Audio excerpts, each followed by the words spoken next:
tina ea o elangona mai ita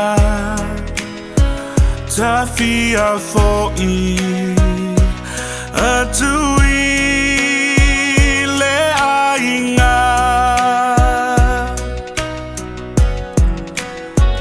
ta le lava le whaingata wa o se sala o se pangota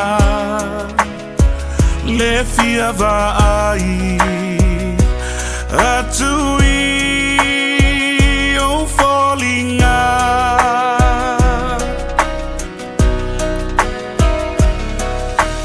tele me mana o le o langa nei le ai lava o se lele o fia fia na winga e se malasi ai lesu ya ai se tali tina tina ea o elangona mai ita ta fia fo'i atui le ainga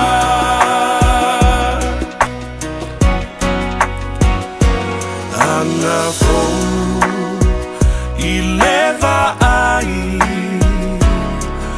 o fa'ato sina mai tale i oe fia fo'i atu i ate oe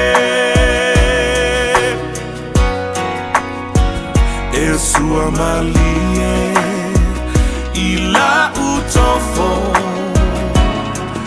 ai le suia i lo uloto fia fo'i atu e le mawhai ona onofo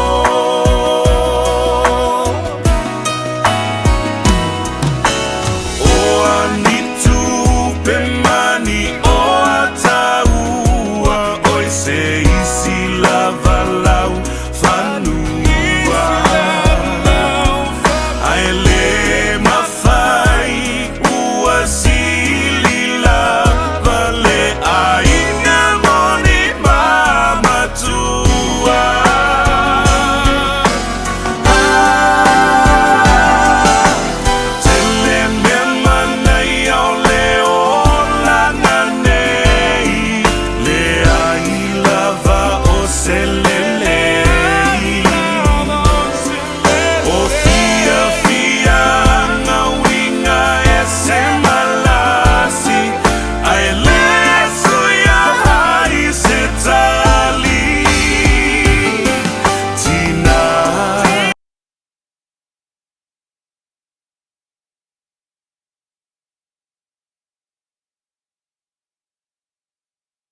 tai tātou pese amata ia masangia ia I tātou le tātou vi ngai lumo le atua ia ai tu mai o tu funga tātou vi whatasi le atua I tātou pese masania I to tele I tātou le anganga whawhitai a whetai le atua le nā tātou tupu ai I nā wā alofa fuia ia te tātou mane ia pepe se ia pepe se aleluia whawhetai ia pepe se ia pepe se aleluia whawhetai lona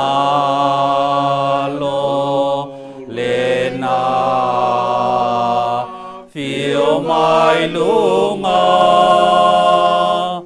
le ua whai ma whapaolo ai le puanga ia pepe se ia pepe se aleluia whawhetai ia pepe se ia pepe se aleluia whawhetai le anganga le wheso so anima le manu yaita losanga ato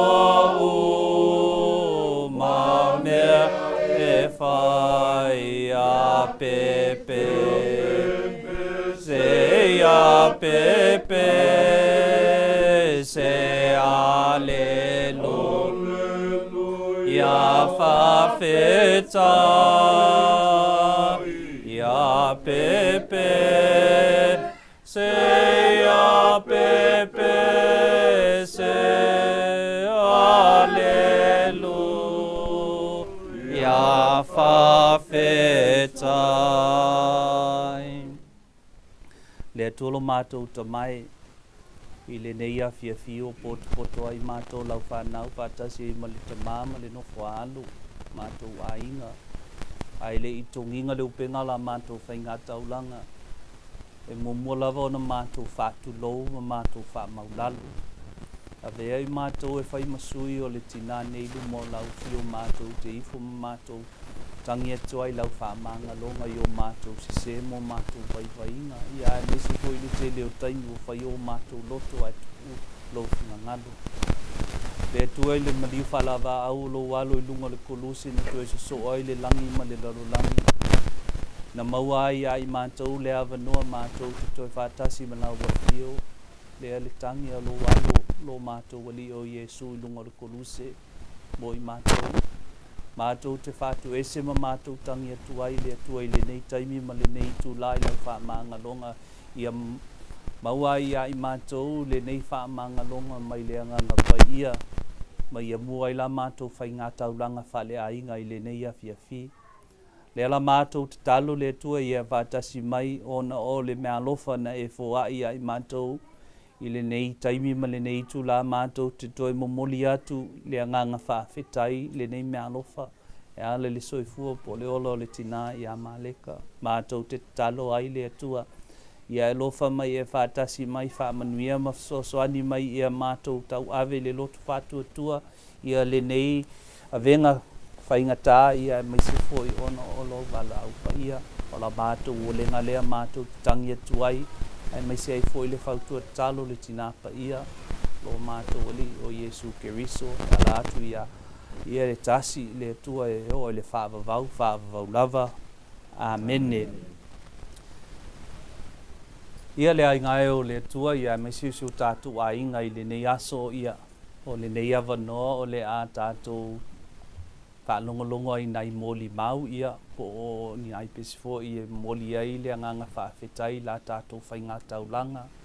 A maea ia tātou moli mau ia o na toe tu atulai o se avanoa i uso mai eise tātou pese ia na tātou whaalongolongo ila i le fionga pa ia le atua i le nei aso ia ma se upu foi mo i tātou ia ai waila tātou tālusanga ia mala tātou maftanga i le nei a fiafi ia tātou te tāpenga i le taulanga pa i o le misa o moli ai le anganga o le tinane i lumo le atua i le nganga whaaftai ma le anganga whaamalo ia o le nei taimi o le alafo atu i tātou le ainga ia po ia i fo ise si e whaimos tātou leo e whaasolosoloa mai tātou moli mau ia awa ia ainga o lo o whaatasi ia mai se fo ia whaatalo whaatu ia ainga o lo o whaalongolongo mai ma whaatasi mai penga whailangi ia leo a tātou whaatasi ia mai se fo i whaatalo whaatu i le au whainga luenga tofia le atua o tātou whaatasi le nei aso ia ai mai se fo i wo mai masangi mai ngusila ma Samoa ia po whea lava o lo o tātou maua i le nei avanoa tātou te so whaatasi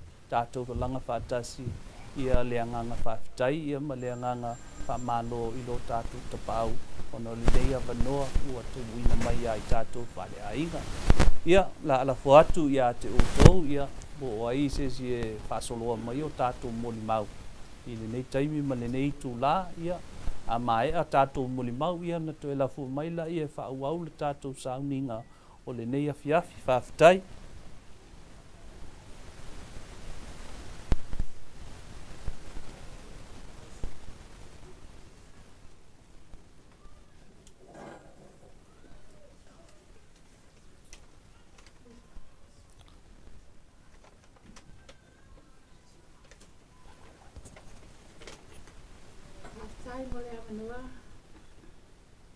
Ilelei mea uma wa ia Yesu.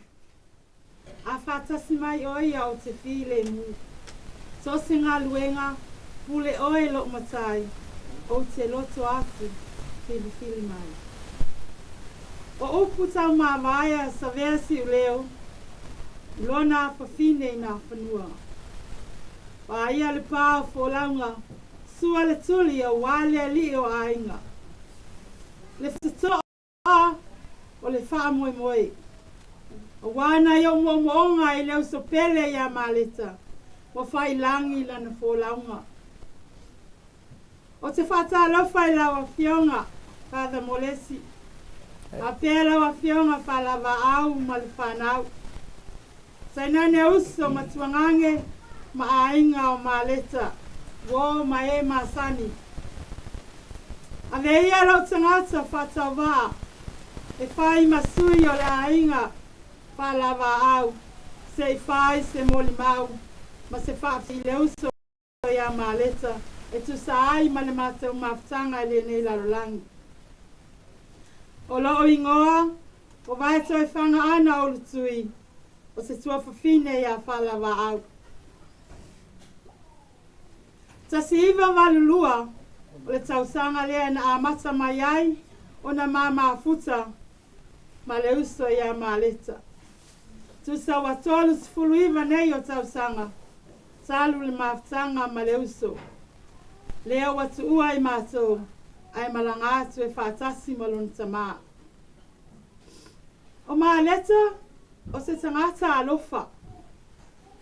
O Maleta, o se tangata i ote, whautua i mea lelei. Tele wingatai i tonu o le mātou mātanga. Nonga tā i a tea. E mauaile ata, e mawai le tangi i le mātou mawhanga ma le uso ia Maleta. O Maleta, a tonu e tele nisi o lātou silfia ina winga o Maleta. O Maleta, a tonu e lo iai, e lo oi loe le a inga o Maleta. E iai le tā leni tā ua, na fua ina le atua ia Maleta. Ole, sisiata lea o walfa o winga o fale. E lua mātou fale titele i Samoa. E lo pose lilo titonu o le mātou ainga. Fale mua mua ona i o mātou mātua. Sa malanga atu, fale wa au ma Maleta i Samoa. A mata le ngā luenga le mātou fale mua mua. Paua lea le mea fale wa au sa fai, na le wa ai solo. A o Maleta, sa kusia le ato le mātou fale. Paangalu matā winga i o Maleta i tonu le mātou ainga. Na saule tufunga ia tea ana. O mana o mia e Maleta. Awane i toi whai a se si potu i luma atu le potu o lo tina. Pena e mana o mia ai se potu. Ne ia i se tali ana. Tali nunu. O te usta i a Maleta. Si ngā lava lo nau i se mea o te manao ai. Ai marolo o usta. O wa o Maleta mpalawa au e matua. Tali lava li nunu. O malanga mai Australia ai wha wau pēr e Maleta mpalawa au ngā renga. Whai uma lava le ata sa manao ai Maleta. E o mai taimi nei. O lo tu pēr le fale sa tusi e Maleta le ata. Lua o matau fale. O Maleta fo i sa tusi le ata. Le iai lava sesi o matau. Nga ale ko mumu lava. Ai whai lava le aka Maleta. Peita iani. Walu le ata. Wasa sele wasa i lalo. Le whaavai al fale. Maleta. Wa umano whasa o ina lalo le. Whaavai al fale wa sau le pisi. Malulu atu ia oe lausu. Umano. Toi whasa o ina le wase sa e wase ina. A o mea uma sa e ta pina ina mo i mātou. Ma le mātou a ina. Maleta e le mwhai o ni whaangalo ina. Au ngā luenga le lei sa whai titono o le mātou a ina. Le ngata i lea a titono o le mātou nu. Uma le hola le whakasa sa e ngā lue ma e whautua ia whalawa au wa maea. E lo taua lava le ingoa o Maleta whalawa au. Tau lava le ingoa o mātou mātua titono o le mātou nu. Palasi ifo le ekalesia katoliko. Wa maea ngā luenga al falsa. Maea ngā luenga le ho. Sa e whautua ia whalawa au. Tau lava ingoa o mātou mātua. On o ngā luenga le lei sa e whautua ai. Ngā luenga metis. Lo pose lilo. Tono al mātou nu. Sa e tu. Tina lava nai mai Maleta. Sa e tu lava ma e whautua ia whalawa au. Ale o tu le alai metis ona o ai. Maleta mpalawa au. Le mo fai ni whangalo ina ia tia. Maleta. Au ngā luenga le lei. Salu le sa maptanga Maleta mai le tasi iwa valulua. Se ia o mai le nei taimi wa e whai malanga. E le ma whai ona o tali i se mea e te manao ai.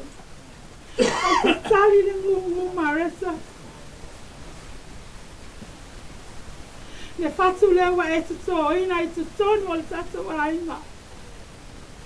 O le ale fatu. O le fiat fani. Lea ua e whai malanga Maleta. A lea ua mātou fiat fani.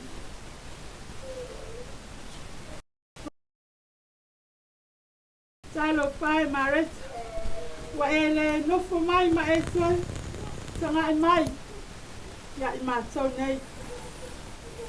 Mareta. Whaatai lau whai uso. Whaatai lau whai tuangange. Whaatai lau whai mātua. Le ngalo ngalo ei na I o mātua. Lau nau ta inga I siap ta maa ma siap tina.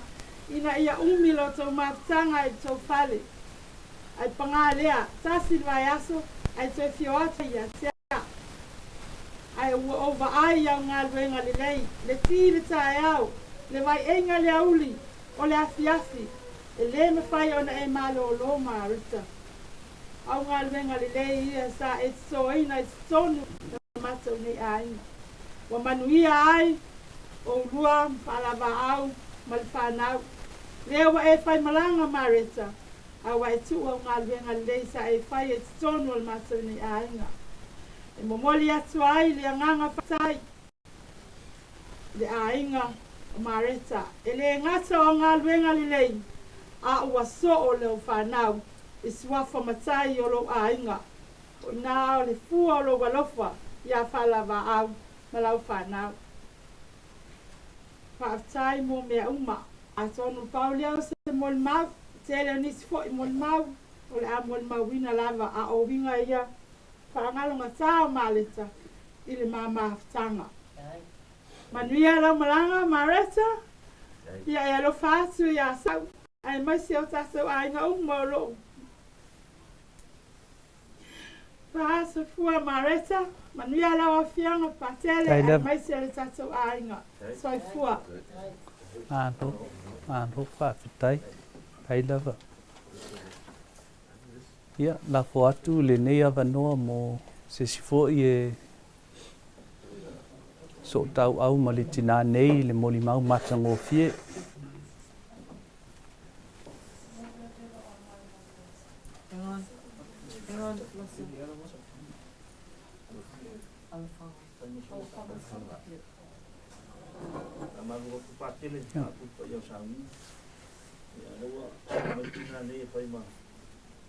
Sudah ada ingat Maleta.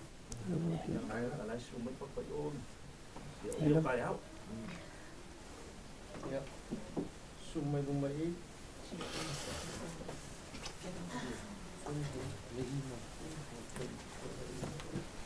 Dan banyak lo bawa baku pun sang ni orang ayah macam kina Jepang. Ya. Ya, ando.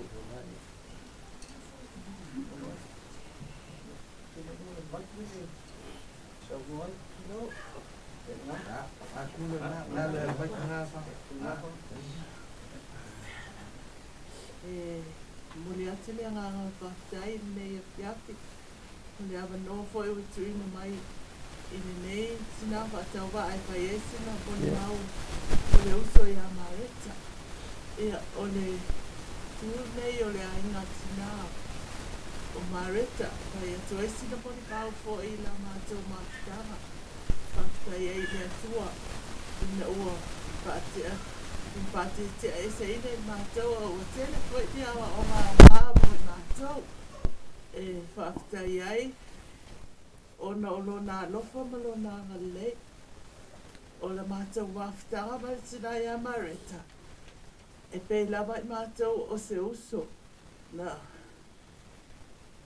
mātou whananau mai I le tina e tasi. O mātou tina, e uso mātou tina, ma tina I a Maleta. Ai, o la mātou mawhtanga, e lawa I mātou o le whanau e tasi na ifo mai le manawa e tasi. Ua, mātou mai taina foi, rona o langa ta ola mai ai. O se tangata e tumo I le alofa, e tumo I le anga lei na te le whailonga ina se tangata. E tito mātou uma.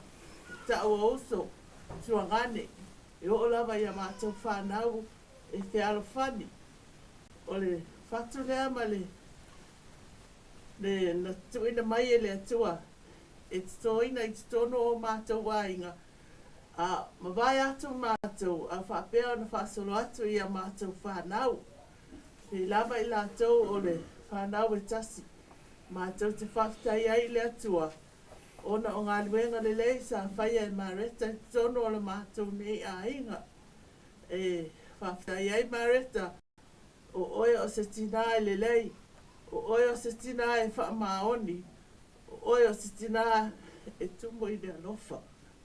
Lo walofa lea, o tu ina mai e le atua e whaasolo mai i o wainga, o mātua, o i mātou o uso matua ngane, ma mātou whanau. Ina ia ola ai pia tātou whanau e tusa o le finangalo le atua.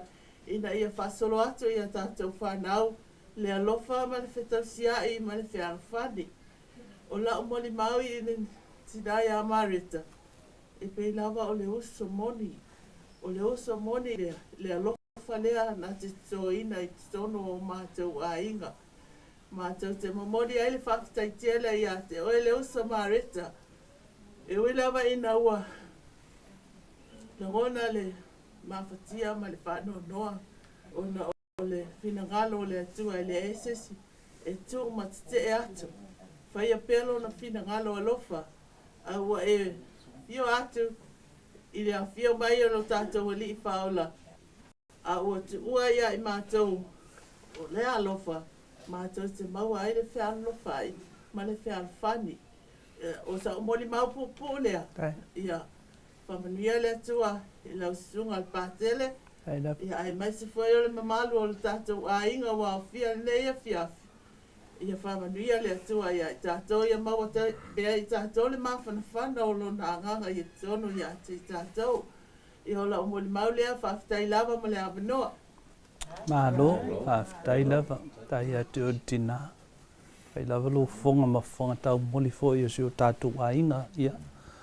Tua tu pele avanoa lea ia i tātou awa o le nei sauninga o sauninga e. Whale a inga tātou te mo ai ma pese ina le tātou pese o tātou moli mau.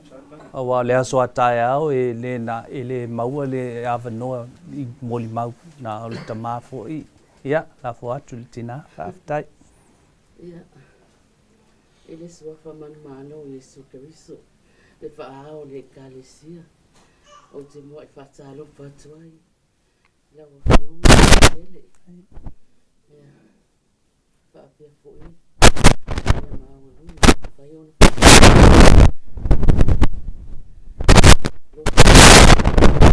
Lo uso nei. Ia e whastanga e o mata i mama. E o mai ai lo fiso soani. O lo fiso soani lea. E mai lea li i lea. Ia ala whai atu sina mon mau popo. O wa ufo i se tasi o uso tai titi o Maleta. O le mama futanga ma si o uso. E ese le wa whana.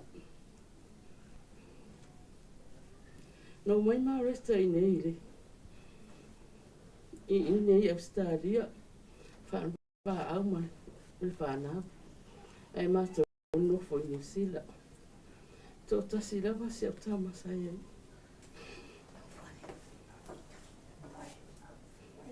Ia wō mai, ia wā. Wa fia sawa i si au tam. Awa e pipi i. Te hero nā nganga i whanau a Maleta whaibaa. Ia a peo le au warana. A whaamano sia mai ai mā ue mātama. O mā o mai ai nei astuna. O na olfia whaatasi mai ai nato. O se uso e loto alofa. O se uso e alofa i ona uso. O ona tuagane. E le whaapito lo na alofa. Ia i mātou, mal mātou ai. E whaatutusa lava male a ingo. O whaalwa au. Ai mai se o mātou mātua o whailangi fōlaua. O Maleta na taunu mai ni. Na amata ai o na ngalue atu ia. Na aluane i New Zealand. Asfulu walu o na tausanga. I na mātou uso matua na New Zealand. O lewa na New Zealand. A lifo Maleta i New Zealand. O ina na amata atu aina. Ngalue mo na mātou ainga. whaasolosolo mai o mahai mātou i New Zealand. Me o le mele e whaangalo ngata ia i mātou le usu. A iai fo se mea o te manao iai. O te tangi mai lava ia te ia. O e 5 malusi. Whaapa au mai whanau. E le tari tuani mai ina se mea. Ma te maanga na o mai iai. E whai o malama. O so ani atu ia. A le ngā ua vili atu ia. E se mea te manao ai. Ia wai loa lava i Maleta. O a o to tasi la o tamina. Te i tūwa te batu se tupe. So ani ia te. Pe o me le whaangalo ngata isi uso ia te. Ia Maleta. Ia manuiana manganga. Ia tafi mala i tono o tatou ainga. Ai mai se tono o kālesia man tanga ruenga. Ai mai se au auna le tua. Na ruanga haru rua ai ma whaarapa au. Ia paule se moni mau popo. O to tele fo inisi o tausonga e pia moni mau. Ia ai whaangata i se moni mau. Ia manu ia tere. La wapionga pa tele. Ia whapea fo i pa ia mau runga tatou ainga. Ia ainga ngā lua mwhai whaatasi ni ia pia. Ia soifuona o Yesu. Alo, whaafitai lava. Malo whaafitai. Tina. Ia. Tu atu pele ava noa mo i tātou.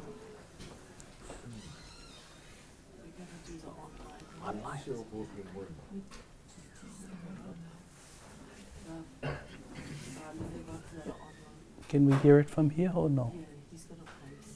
Can we hear it from here?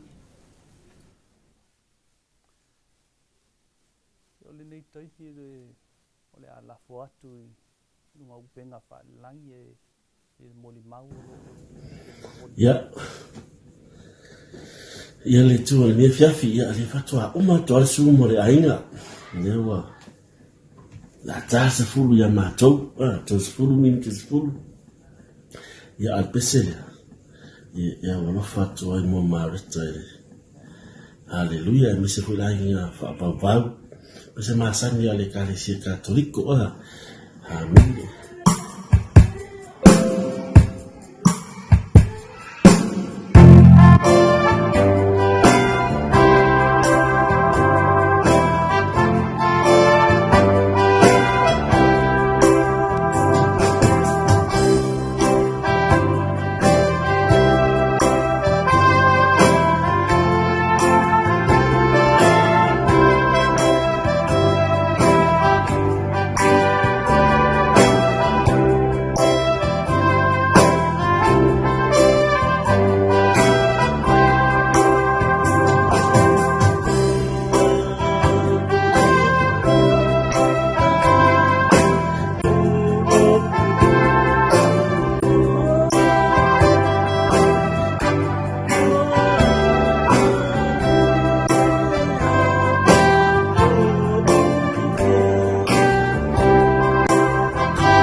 Ameni.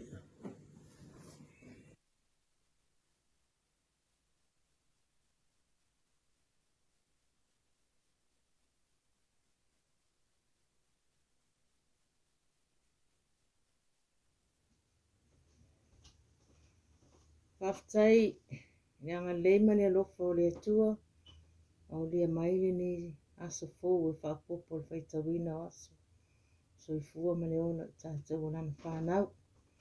Whaftai fo I le sunga le taitai, mo le avanoa. Ai ute whaatalo whātu I le suafo le tātou o lio Jesu Kiristo. Whaatalo whātu I le paia lau whengalwenga le atua, mo utou whalitua. Whaatalo whātu fo I le sunga le taitai le sauninga. Whaatalo whātu fo I le paia ma le mamalu ua awhia poto e ina nei aso ona ole toe sauninga o le uso ia Maleta. Whaatalo whātu I ainga na lua ia ai maise a uso matuangani whaapia sio matou a inga. Talo whātu fo I a whalwa amal whana. Ane tūlai whaisina muli maupopo, tu sai fo I man mawhitanga. Ma le uso ia Maleta.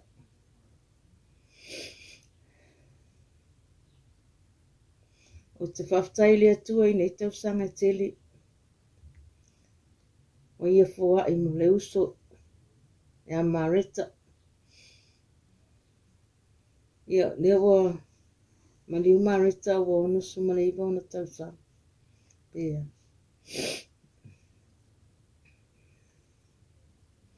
Ia wa oe I matua Maleta. Ia ai pito atu e ia wa o sala le malu tae futo o manga. O te nofo I New Zealand.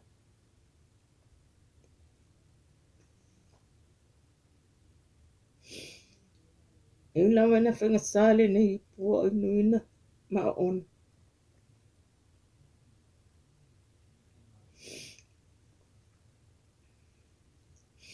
Ia ai lai lawa se whaia se loto le. Whina ngalo lawa o le atua e tutas. Nei fwoi se ma whai ona tō ma te el whina ngalo o le atua.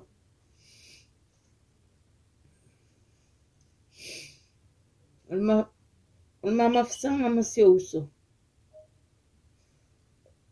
O se mawhitanga wa wala lata.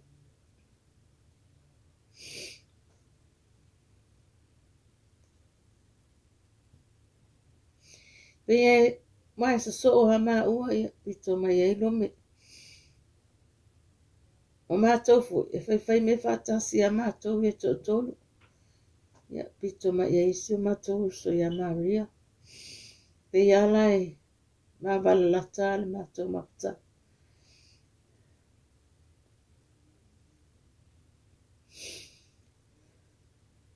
Le me foi le me fai e ona ngalo le ngalo. Me ma fau. Ti ngale wa mau. Ya ai le me fai na ngalo ia so talo I le atua. Nei mawhitanga. Ia ai pangalia. O mo sia le mawhitanga. Ona ole wala au pa ia le atua I le uso.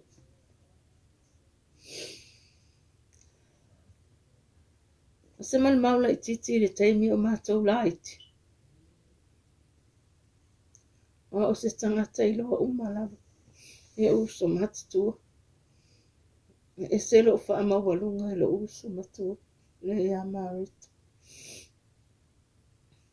I le mātou wā. Pea wau.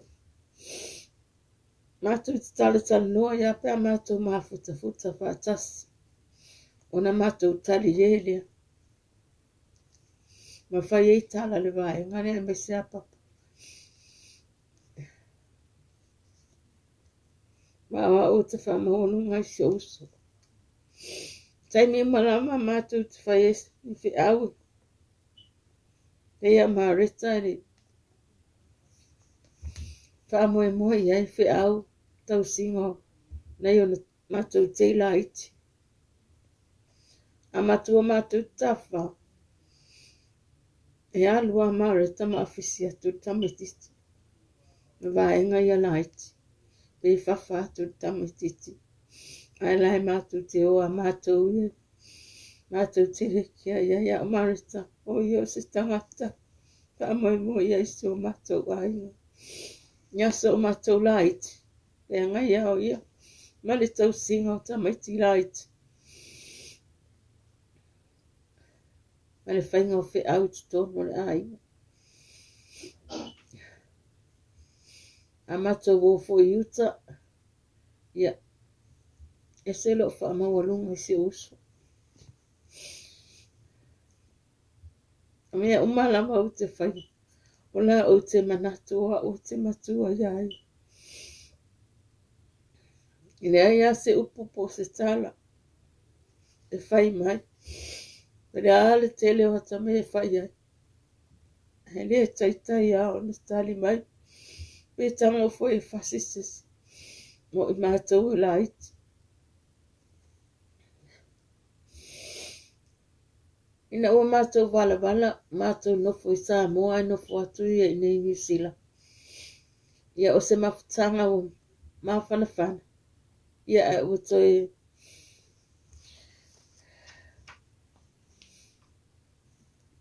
o toi wānu māretai. O sau māretai New Zealand. Ai mātou nofo I Samoa. Lena mātou tamawhai ha mātou toi mai mātou toi nofo whātasi. Ai peitai ane ua mātou nofo I New Zealand ne. Ia ua toi malanga atu ia I Australia. Malanga atu ia Australia I lona tō lua malana whānau. Awatu ai malana whānau. E tia I mātou New Zealand.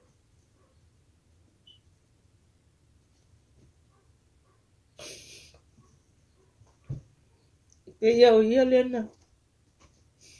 Na mua alu I Australia. So atu ia I lea ma papa. Tō manga masalo. Ia e tia I mā umatali New Zealand. Sa tamo whaia e alanga atu. Mātou te mafuta I Australia. E pangale ele ma whai hoi ona tu uala mātou uso matua I nei nau ia. O leona o whai eila o whiriwhiringa. Tau pia ona o nofo I New Zealand. Mati tō lua mana uso I New Zealand. No uso matua ia tari. Ia pangalea. Ia la walu atu. Ma enga le oi. Australia e la wasolo.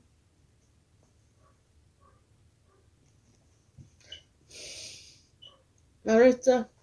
Whaftai mo mea Stangata e whai ainga. Stangata e angalofa. Taimi mua o te alatua I Australia. O tele I tū atu. Malai waalele. Ai vili atu. Pasa saa o mai nei. Ilo whali. Taimi ale I aise o tama I Australia. O te alatua walu lo I whale o marita. Mana sao ni malipoto. Ne umalau. Ai mai. Sao oia I nei te nofo ai. Ona manu no fole lo. E fi foi. Ona manu no fole lo na fale. E fi foi si vai ngale o papa ma lo me tawana o mai. A o te la tu mātou tino nofo. Ai musu. Fai mai o oia e te nofo a oi. Ia ona manu nofo ai ale. Ale o atu ale vai ngale o. Ata le fai atu fo. Ia I ta au ta si vai ngale la. Ia na maole. Au le taimi wa ia isi au tama I Australia. Whaaluona walatu. I fono le kalesia. O le si fono na misi ato. Ale fono na olatua.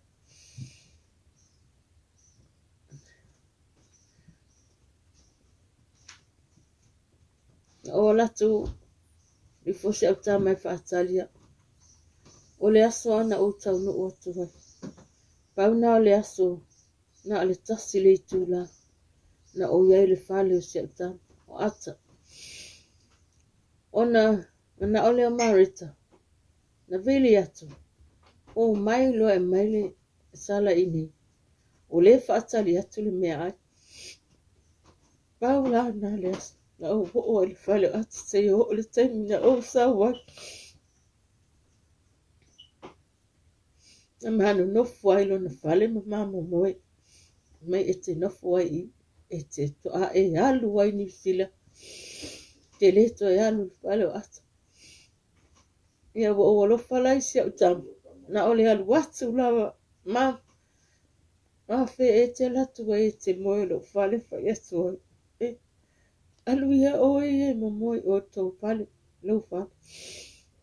O le at ma te nofo ma se uso. Ele umi fo ina le tasilva ya so le na usa wale fo. Ia o na ita le o ata e te ama. Whai mai. Tua e sau fo ia e te le moe mai. E sile atula o lofo i se uso. Nono o lofo i la utama. Ma te moe. Ma wheala mai whale mame ai. Ma tala noa. E alu atu fo isteni o papa po lome ma tu tafa whau.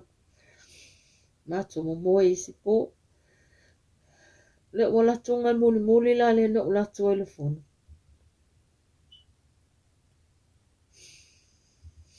Fa pena fo.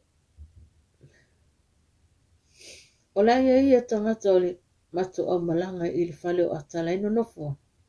Nei ta mama nei tinana matu o telefon. Alai vinga mai au te alwatu. O whai atule sto ina taef. E no fo atu e iwa i tangata i le wha.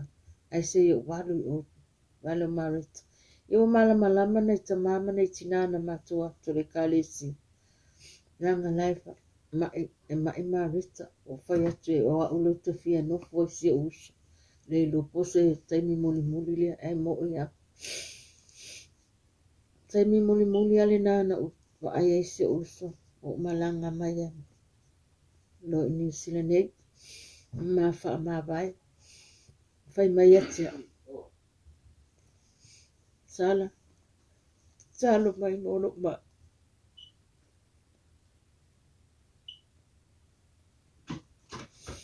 Lea no aso umama te talo. Ana pongi le tua. Ma tu ina atu le ma e rosu. Peo nei e talo sanga mai. Ai panga hale o whaile fina ngalo le tua. Ana o tato manato le o fina ngalo nao le tua. Ia o lea o a mia le uso. Ia ai. O tele fo ilo na soifua. Paftai i le tua i nei tau sanga i tele. O ia fua i le uso. Ma futai ma i mātou. Ia le ngata i lea.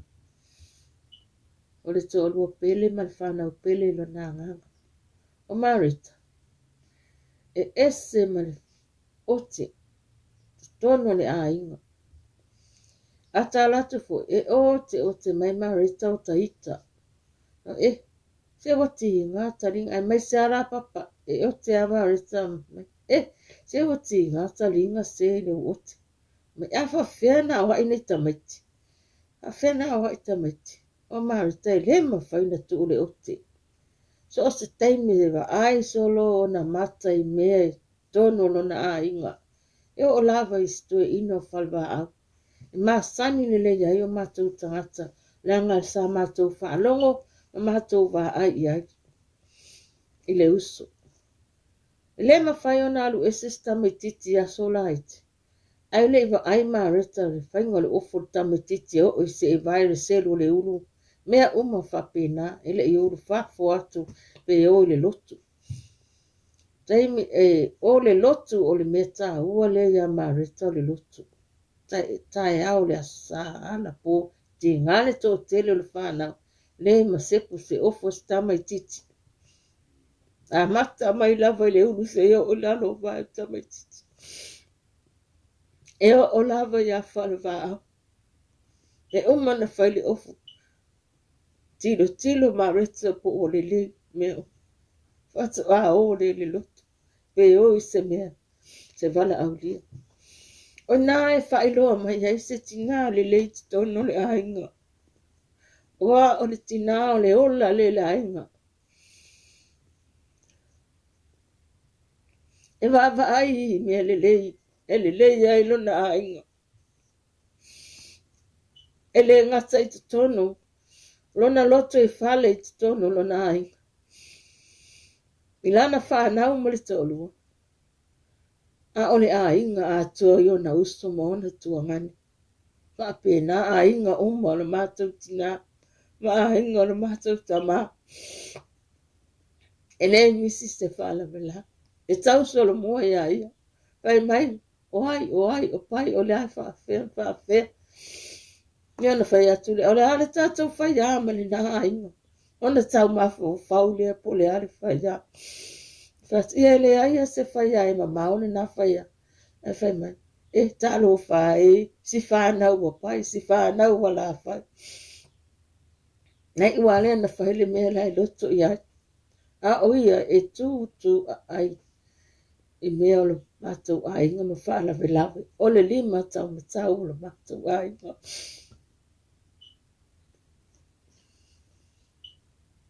O te fwoi a Marita pe ale fwoi se mea lai mana o atu ia. Lai mana na o e whai. E ase tau ngā tupe whai atu le whanau. E tali mai se tau mai titi. Ia, mua fwoi nei loa le mea o iai. Nana whaliwa tana le sa lapo la wali ai amase. Au le whai atu ai wha manga mo I tamiti.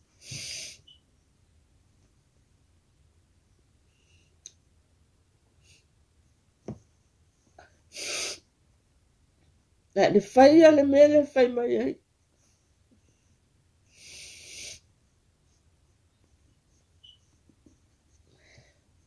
O te ion ne teini. Teini o le sina, teini uma sina.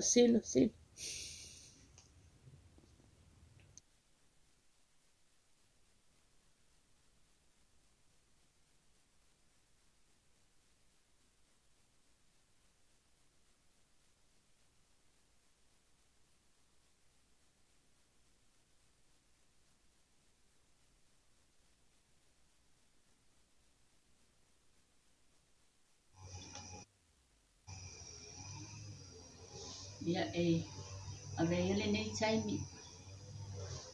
E moi whaatalo whaatuai. Pa ia maua lunga fo e wau whanga poti.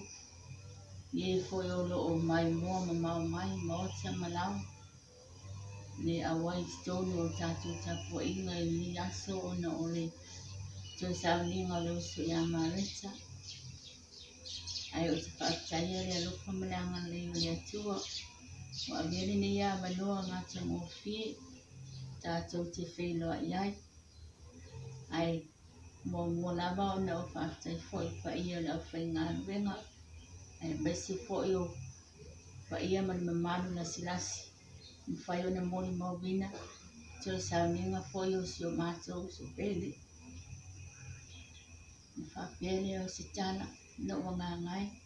Ia I whaamanu atu I le ali. O mea o fwoi o titono I atia. E whaamanu ina no na suafa pa ia. Ai ole ata mwhai se upu. Mori maulina ai lo mātou mawhitanga. Ma leo se pele ia Marita o te ola mātou mawhitanga ni nei o langa. Ia o Marita. E maulunga lavana o talitanunga. Mana o noa. E le tau mori maulina ni naso. Ai mai se o ni salfanga. Awai mori maunga luenga ni tangata.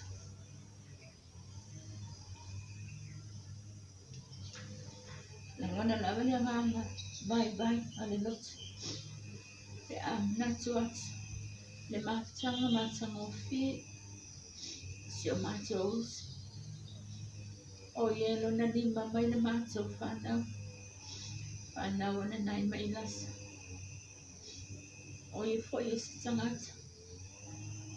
E file mu na yo na vinga. O ye fo yo los. ese lava lona loto alofa. E le whaamasengaina, te whaalongaina e le ni tangata o Maleta. Se tangata, e alofa whaamito ia. E whaasafuaro na malelei, manonga na alofa iso se tangata. O lea, le nguna ele vai vai le ngā, una utu o le maftanga, una o le whinangana o lofa o le tua. Whaitua tasila na kule whaasoifua. Maleta, te tonu la, malie la, malilie la malo ainga. Awa o se tangata whai ainga le lei. A oe se tangata e loto alofa. O alava me whaimita, o a fo ime e whaafatiata mai te tonu al mawhtanga whare ainga. E te le alo, e te le solo muli lava I se mitasi. E te o atoa I ailu malosi. E te matua I e langu fo I me mana au iai. E a fua mai ane taime o tātou mātua. Se ia o mai ina tu ua tātou. A olo wa e whaaro pia lava le tātou mātau. E me se olo wa lufa manu wanga le lei. Iso o se tangata. Le alama se me tangi atu ai. Me se fo ia mātau I Samoan nei. Ana te le solo muli lava. Te le tali mai lava I sia. Pele e se mea. Te tali lava o le fia fia. Te tali lava I le whaamalia le mana au le tangata. O le mātou te nangona ai. Loto bai bai. Ona uto e sea le mawhtanga wa e ana e sea fo I oi. Te maa oi le lang. I lona whinangala whaito o tasi.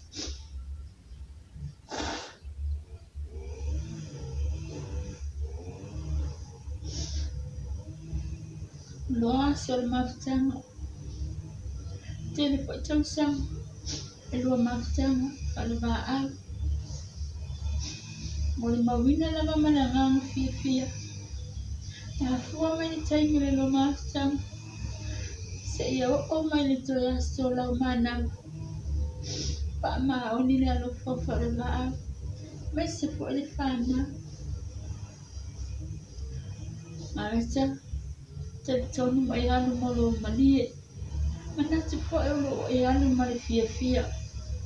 Ona o le tausinga lau whana. Mai se fionga ia whale waa au. Tono tau ainga. After tele mo mea uma. Tape na ina o le tina. Awa le te maa ma le whana. O le ua e to e sea. Ona o le whinangalo o le tua. Ai manatu mawalunga.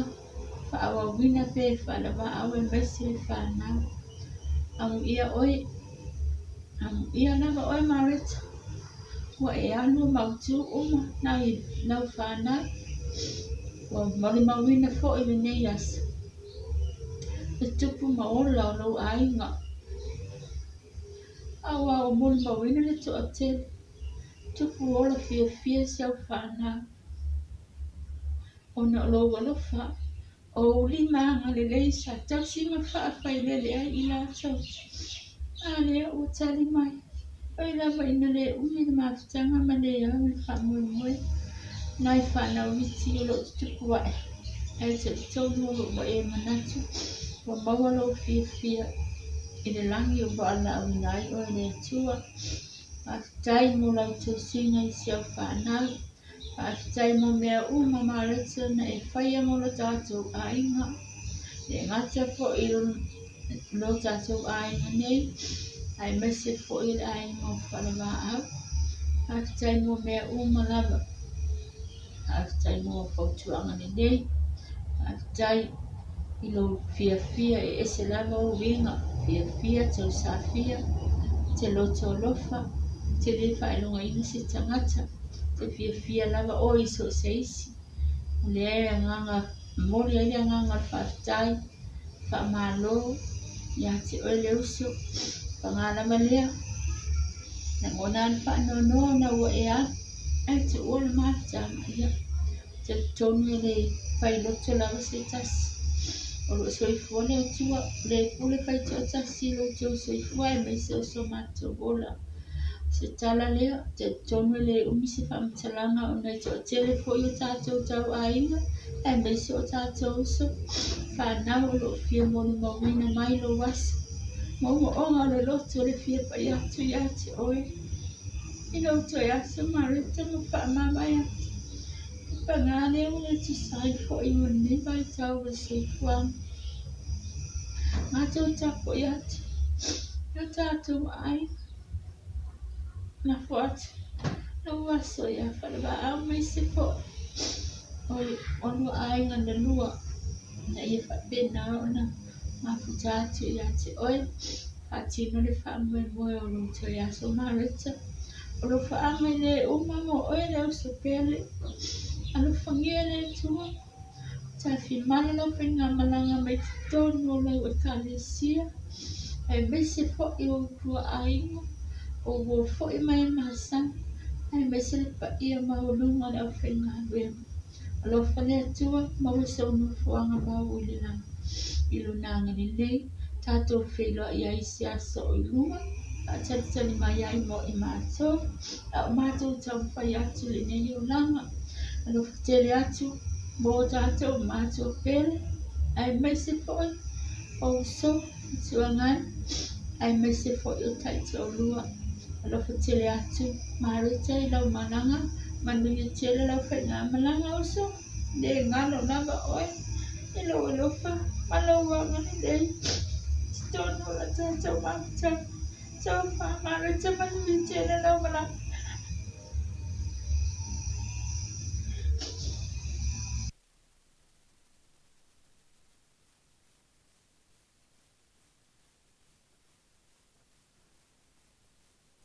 A tonu lunga mai ua mai ia moli mau mai Usila ma Samoa ia le nei taimi pe totoi ni moli mau o i tātou nei.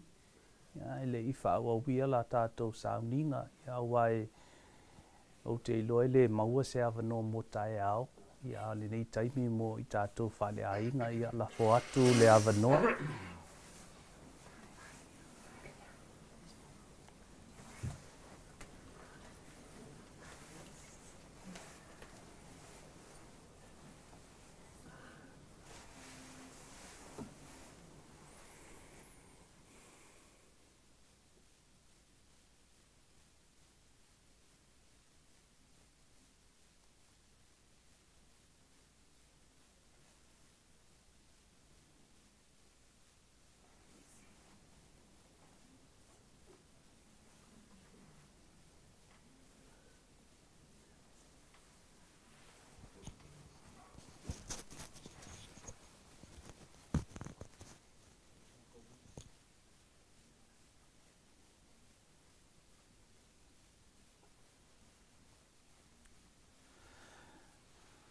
Ia mo moli le nganga whawhetai, le nganga whamalo.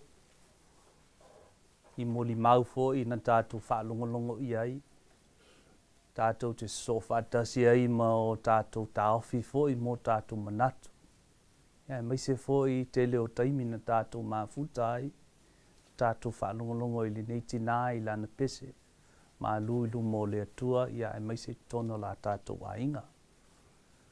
Mai la tātou moli mau e moli ai la tātou whaingatau langa e ala lea i le upu fola fola. I le nei foi i a fiafi, tātou whawheiloa i atu. I le fionga pa i a le atua e ala lea i le pese o la tātou. Alleluia. Alleluia.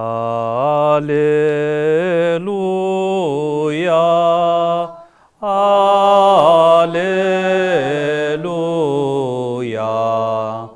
Alleluia.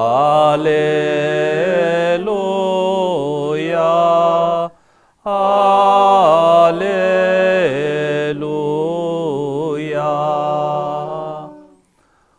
O au nei o le ala ma le upu moni ma le ola.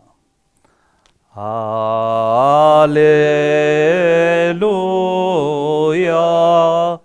Alleluia.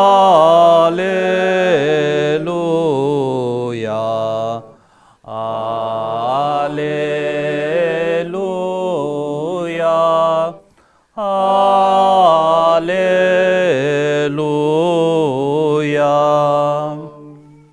ia whaatasi le li i mautou. Ia whātas fo i loa. O le wholofalanga le fionga pa ia le atua tātou te mua mai le evangalia pa ia a Ioane.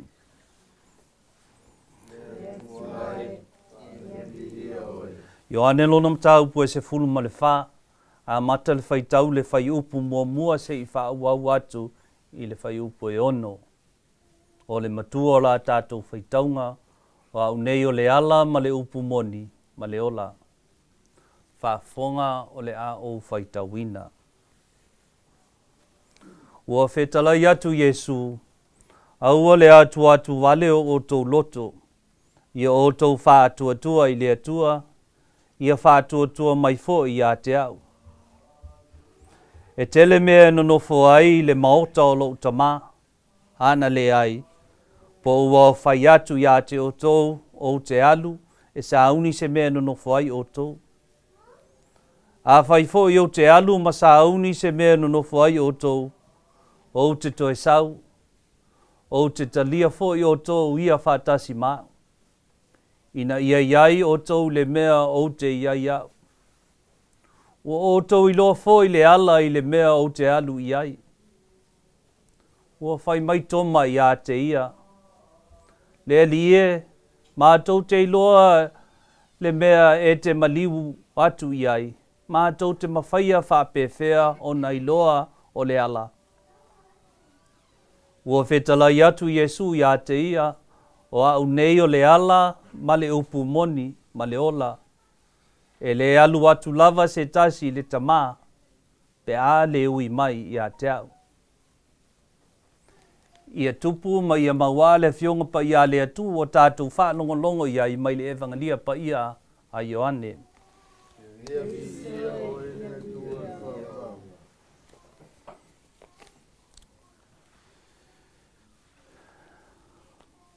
I le pa ia ma le mamalu, i le taulanga ma le mea alofa le atua, e ala mai lea i le tina ia Maleta Penese.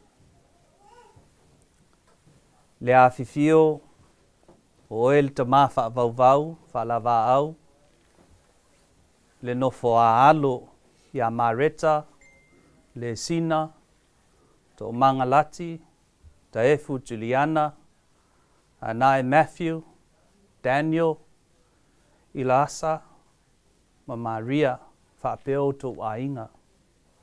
Whaatasi ei ma ainga na lua, whaanoa noa, e whaasino i a pata, whale latai. Ta lolo ia le vi inga o le atua, i le lango matua, o pa ia o ta otonga i sa. Le au whai ngā luenga tutofia le atua, i so se whata whai taulanga. O whioi o le tala le lei. O tae au le atu nu ua manino i nā, ua māmalama fo i nei, tu launa le tae au. O le tae au sili o le aso le nei ua tātou whesila whai ai le langi e mama. O pa ia o Samoa o uma o na vai ina, a wā o pa ia e le mawhai e se tasi, o na toe suia, tau ina o utaia le vai awhei, le lasi o tau sā mawhai ngā. Ma whea fo i lape upu, ina nei sala le nganga, i o so tau whaafonga o le tulou lea. O le tinai a Maleta, o se taulanga tātou te momoli whātasi, ma le taulanga ola, ma le paia o lo tātou whaola i le nei a fiafi. A se taulanga mātango fie, taulanga i lona soifua, ai whaasidi ai, lona alofa ma lona whaatutu e pei o na tātou whaalongolongo i ai, i moli mau. Sa langona e le nei whaife au, le mawhitianga i a te o tole ainga, ai mai se oe le tama i a whalava au, ma le nofo alo.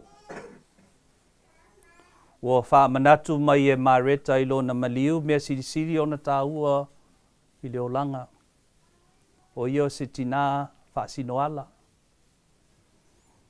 Ma tātou te whawhitai le atua o tātou maua ni mea e awala mai i le soifuanga o le nei tina.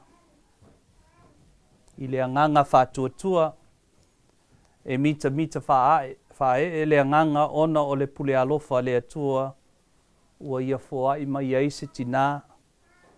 A wā o le mea alofa lea le atua na ia tuina mai mo i tātou le ainga. Whawhitai le atua i lau pule whasoa. Ai le whaingofie. Ai sea. A wā o aso whanonoa whapene no ngā i le mawhauwhau. Wa so inga tā le upu e whaamawhana ai le loto whanonoa. E whapewhea le upu. O na liua le whawawau ia te oe le tamā whalawa au. O tau le no whaalo ma le ainga whawawau. E whapewhea le upu. O na whaamawhana le anganga mawhatia. Whai mai le upu se mea i nā mātango whio se ainga pe a whaatasi. Ai ona mawhaia fo i ona liua le nei whaupunga. Se mea i ngā whaingatā pe a motusia se mawhutanga whale ainga. Tātou te whawawau whaatasi molo tātou whamoemoe, molo tātou whaatuatua. O le avenga e tau ave whaatasi, o le whaamama avenga lea. Ai ui lea o aso whanono whapene e ui lava i le whesosuani o lo tātou mafuta ma le whaavau whaatasi. Ai tasi lava lo tātou sulu whainga ma le maua mai ai le whaamawhanwhanang sili o le atua lea. Whai mai le tusi na malingi lo i mata o lo tātou whaola i le maliu o la salu. O aso whapenei wang o ngā ai le mawhauwhau. Ua tuia o tau le ainga ai maise le tamama le nofo alo a wae whaingofio na sapi ona o le vale alofa. Ai a whai o le a oto mai na ute o whainga mea mō tae au le nei. E le tatau o na sapi pe tutulu o tātou le ainga ona o le maliu ma le wala aupa i a le atua. Whai mai le upu whasamoa, whaupunga whasamoa e tau, e le tau suloina le tonga le lei, e le tau whaia se launga i se whaaloalo. O tātia mo fusfusia i le alofa mo loi mata o malingi. E tau tala lava le whaaloalo ia i lona le lei ma lona mata ngofie. Lea le soifua o le tina peleina i a Maleta. Whai mai le upu e tau aso ma mata lasi, lea lofa o le atua e ala mai, lea i lona alo pele, i lana tangi i lunga le koluse, mo oe mau. Ai whapea foi mo le tina nei, lea ua toi so ai le langi, ma le lalo langi. Tālo sio le a maua e oe le tamafa lava au, le nofo alo ma le ainga whaavavau le loto tele o le toi ina o yopu. Na wha tama ia e tangata na mea tō tino, na pau le fale, ma mali liu aila na whanau. Na vesea lo na soifua malolo inga, o na whapea tula i o le tina o le ainga, yopu. Ai se a ea e te le whetua i le tua. Ai tali opu. O le tua na ia foai. O le tua foi na ia na te avesea. Ia vi ia le suafo le tua.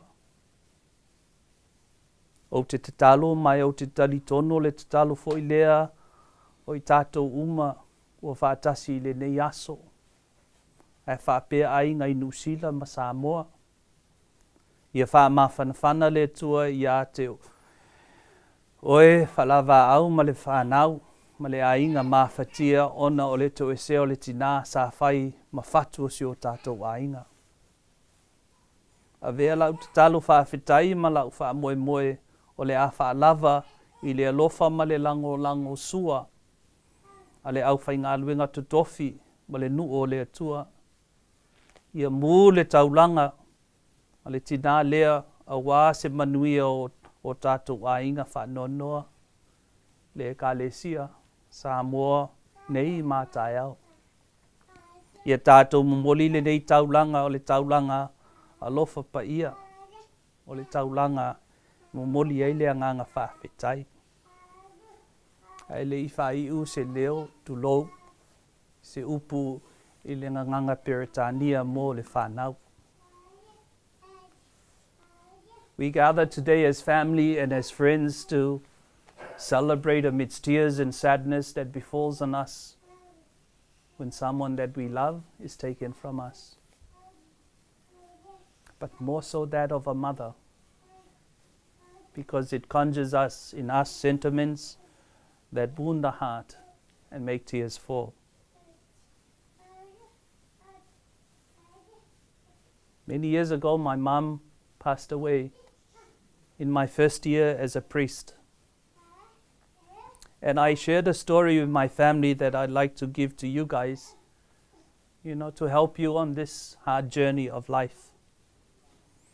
It's a story about a young couple who for many years yearned to have children, for that is the price of family, children. And when they were about to give up on having children, because they thought it was not a blessing for them, she fell pregnant, not just with one child, but with two, a boy and a girl. But at the day of their birth, they were rushed off to emergency, and they were told a few hours later that these two little ones were suffering from a rare disease that it would not be cured, and they would not survive the week. It wounded the parents so much, for after so many years yearning for children, now they're given two beautiful ones, and they would not last the week. And so they decided to give the best they can to them. They defied the odds. The children survived the week, and weeks turned into months, months into years. But what the doctor said was always before them. And on one day as she was hanging out the clothes, the children just playing around her, without any warning, they just fell and breathed their last breath. After a long while, in her grief, she took the children one by one into the house and placed them on their beds and put a fine linen cloth, just as we see today, on them. Lunchtime came, the husband came home, and the first thing he asked was, "Where are the children?" And in her own way of trying to tell him what has happened, said, "Sit down and have your lunch." But no sooner had he sat down that she sat next to him and said, "I am troubled, because when you were at work today, someone came to our house, someone that I met many years ago, and they gave me something that in time I learned to value it and made it my own. But this morning they asked for it back. What should I do? Do I give it back or do I say no?" And the husband, as a man of great morals, said, "No, you must ring him up, wherever it is. Tell them to come and pick it up. For no matter how long you had it, it was never yours." And so with those words, she took her husband by the hands, and no sooner had he seen the children in the house, in the rooms, with a fine linen cloth over them, realized the story his wife was trying to tell him. And he fell to his knees. And she knelt next to him and said, "The Lord has given, and the Lord has taken away. Blessed be the name of the Lord." My dear friends, I come today humbly because I have experienced the love of your mother, over 25 years ago, when I first came to your life and to her life, when I lost my mum, I saw the beauty in her as a mother. You know, someone could give birth to children, but there's a special grace given to a mum.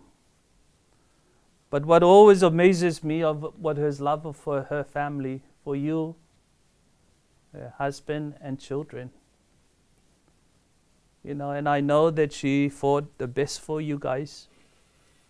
But I also know that her love for all the other whaiwheaus and all the other ministers of different religion. I was always humbled by the fact that she had a great love for every religion and every priest, even though I know I'm her favorite. So we gather today to give thanks to God for her life. You know, and every time I celebrate Mass, especially in this time when we're using the color green, I always remember the gift that she and your dad and family gave to me as a priest, a young priest. And so today I stand before you with a sense of gratitude and thanksgiving. I know what it feels like to lose a mom. I know the pain you guys are going through. And so today I offer you my sincere condolences and my sincere thanks for the privilege to come today and to celebrate her last rites. But especially also tomorrow as we celebrate. How hard it is, you know, with the pandemic that we are not able to celebrate as we normally do. Having families, and I'm sure the many communities who would like to come and honor her. But let us celebrate with the tools that is given to us, you know, and let us celebrate her life.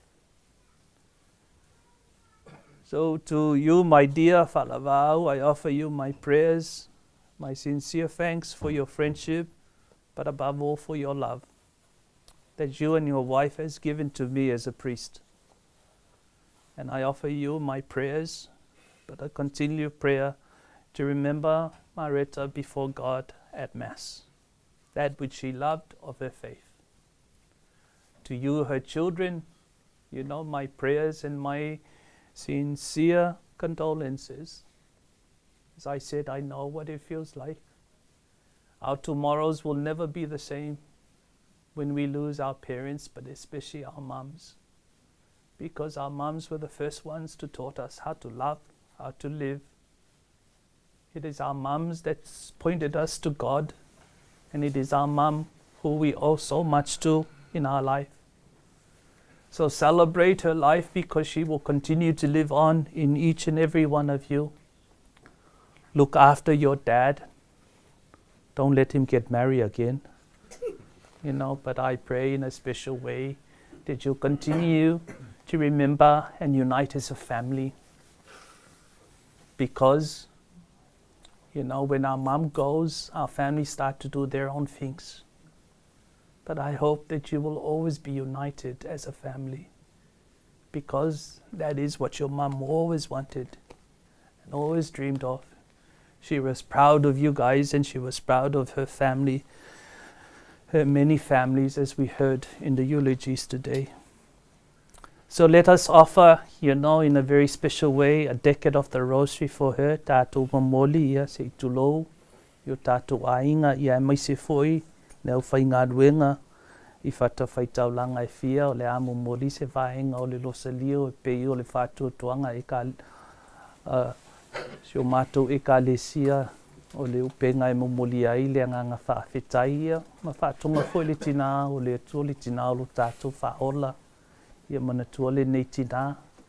Ia mai se foi le aso na wala awai o ia, le aso o na whaama malu ai Faustina, le tamaitai lea na whaali ai le tātou ali, lo tātou ali, ia mai se foi le nei mafutanga te talo Iesu le angalofa mamana, ona pua ngā whanua noa. Lea ua tātou talo ai le vaenga o le loselio mō le tina nei. Ia o le whātonga o lo tātou ali le tonga olive tātou te talo ai ia maua ia i tātou le loto alofa, ia mai se fo ia maua ia i tātou le loto tasi. Ona la tātou sāwalinga ia mai se ona o le mea alofa, le ana fo i le tu e ala lea i le soifo le tina nei. Se o alofa Maria ua tumo le kalisia ua ia te oe le li, o manuio e fine uma o manuio Yesu le fu o lo walu.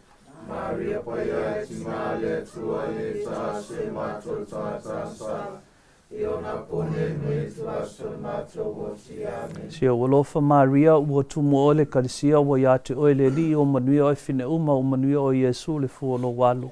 Maria paia e tina le tua e ta se mato ta sa.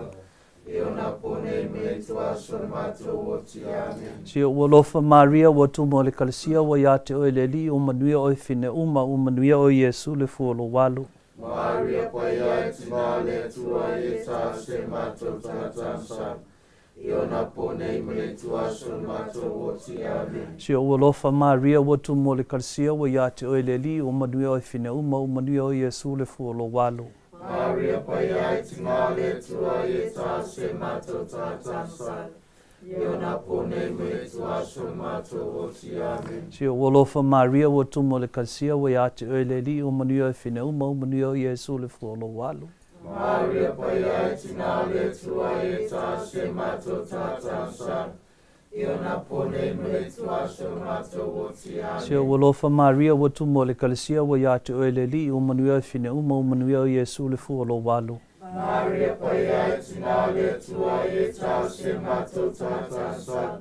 Iona pone me tua se mato o ti ame. Se o alofa Maria ua tumo o le kalisia ua ia te oe le li, o manuio e fine uma o manuio Yesu le fu o lo walu. Maria paia e tina le tua e ta se mato ta sa. Iona pone me tua se mato o ti ame. Se o alofa Maria ua tumo o le kalisia ua ia te oe le li, o manuio e fine uma o manuio Yesu le fu o lo walu. Maria paia e tina le tua e ta se mato ta sa. Iona pone me tua se mato o ti ame. Se o alofa Maria ua tumo o le kalisia ua ia te oe le li, o manuio e fine uma o manuio Yesu le fu o lo walu. Maria paia e tina le tua e ta se mato ta sa. Iona pone me tua se mato o ti ame. Se o alofa Maria ua tumo o le kalisia ua ia te oe o le li, o manuia oe fine uma o manuia o Yesu o le fu o lo walu. Maria paia e tina le tua e ta se mato ta sa. Iona pone me tua se mato o ti ame. O le viinga i le tamā ma le alo ma le anganga paia. Pero lina Salam tanga e whape. Asuma e whawau lava am. Yesu e whamangalu mai a matonga sala e pehlawe ai mato ma le ave e whe. Tai inga mato ma langi e mai se wanganga e. Ia tātou whātonga tupe a fo i le tina i lana whautua talu mo i tātou se olofa le sina o le tina o le anga lofa o e olo mātou ola ma lo mātou whamoe e fia ma lo mātou whamoe moe se o olofa o lo ala langa atu i ate o e mātou le whanei nau tā se ewa ua mātou whtangisi ma ue le nu o le whanoa noa. O le nei lo mātou whautu ai, ia e whasanga mai a te mātou o whonga lofa. A mai e fo i le nei tā sena, ia e whali mai Yesu le fua manuia lo walu. O e Maria e tau pouanga le lei, maleanga lofa, maleanga manu. Ia tātou sau le tino o le tina nei, wha manatu ai le aso na tā ele, ma wha ofo ai o ia i le baptisonga i lo tātou wali.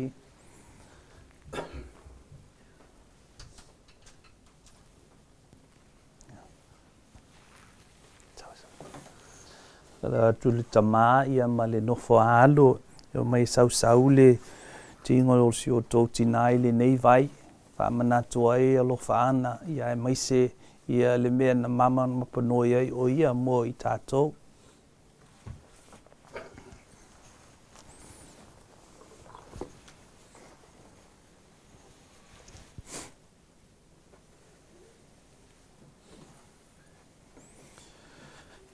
Ia tātou te talo, whai ula tātou sauninga, momoli e lea nganga whawhetai i lea tua, I le tamā ia ma le nofoalo e mai se foi ia I tātou uma I le nei aso whaamalo whaawhitai lo otou lango sua I la tātou talo whaatasi. Ia mai se foi le au whainga luenga le atua I so se whata whaitaulanga o maua le nei awanua tātou te whaatasi ai. Ia mai se foi o loo mai mua mai ma whaatasi mai I lunga o penga whailangi. E ala le I Nusila ia po Samoa foi. Tātou talo whaatasi tu ua tātou hanganga I le talo sili lea nā oa o lo tātou whaola. E momoli ai le hanganga whaawhitai ma la tātou mea alofa I le atua le soifua po le ola. Po le whainga malanga le tina I lo nā tua ma lo nā li. Lo mātou ta mai o le langi, ia pa ia lo suafa, ia o mai lo malo, ia whaia lo finga ngalo I lalo langi e peona e whaia le langi. Ia e fo ai mai a te I mātou le aso nei, a mātou mea ai e te tau ma le aso. Ia e wha mā ngalo mai a te I mātou, ia mātou angasala, e pe I ona mātou fo I ona mātou wha mā ngalo I nātu. I e uanga leanga mai a te I mātou. Aua fo I te taitaina I mātou le whao sosonga. Ai la vea I mātou mai le leanga. Awa e o le malo ma le mana. A toa ma le viinga e whaavavau lava. Amen.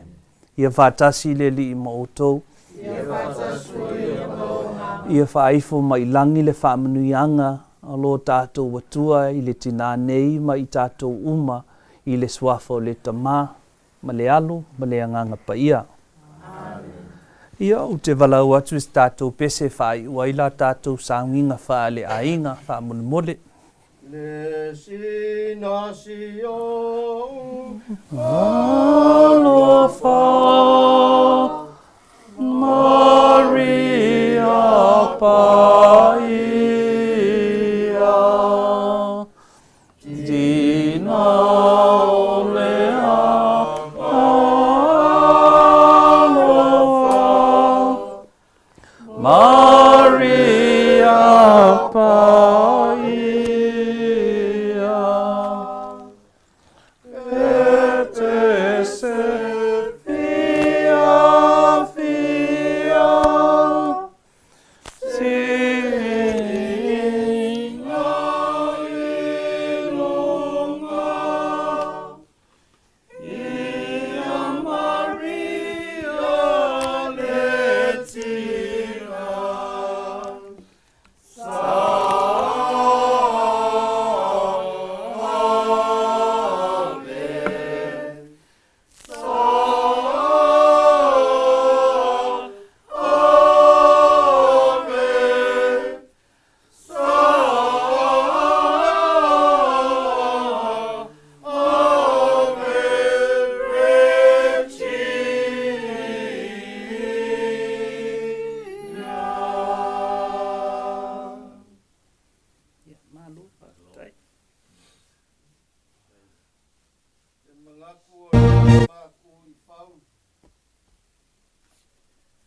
le ngā luenga whikasa whengai malawa whionga patele.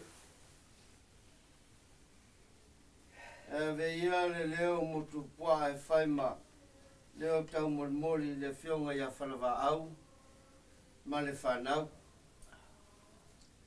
Ai mai se le pa ia I ainga lua le whio atu le whionga ia ngai, ma ngai, whalawa au.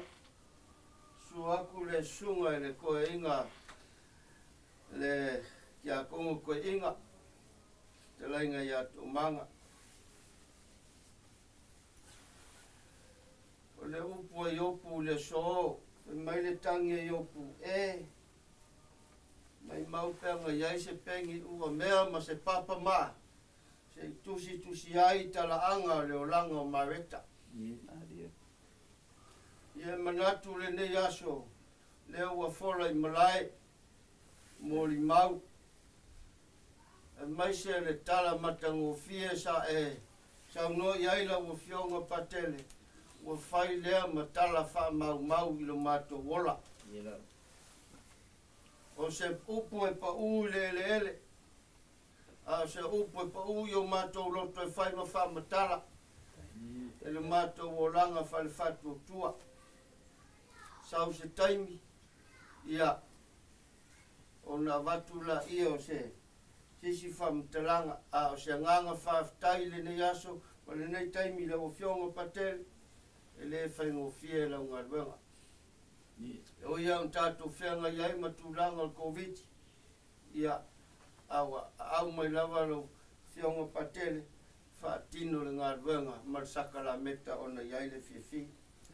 O mātou tala, ia lo whangia e patele, lo whangia e le tua la o fionga. Awa ne pipi ni mai, e maise le nei wha mai tātou te whenga iai mai tātou i la o fionga. Ia maua le tu mau pea le auto le whatu tua i la o fionga.